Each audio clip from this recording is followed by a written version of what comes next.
Sorry, Ha? can you take my pictures? I don't English. Bende bir tane dil var. Pictures. Ha, anladım. Ne?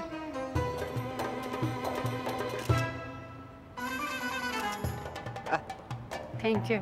Sana da. Ali, kimdi o kadın? Nurbe Hanım. Bacası sanayi. Ne? Döviz kaynağı. Turist. Bana bak Ali. Biz niye kalenin surların tepesinde buluştuk? Bir açıklaman var mı acaba? Benim yüreğim bu kalenin surları gibi hasar gördü.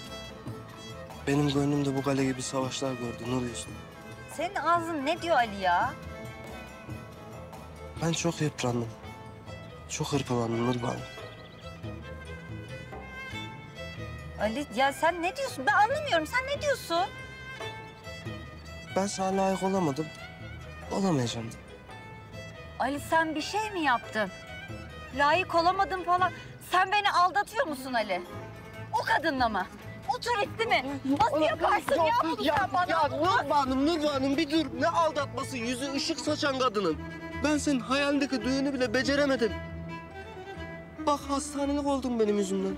Sana çok zarar veriyor benim bu beceriksizliklerim.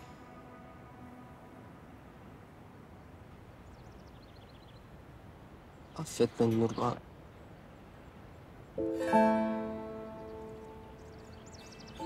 Bunun açık olsun Nur Yüzlü.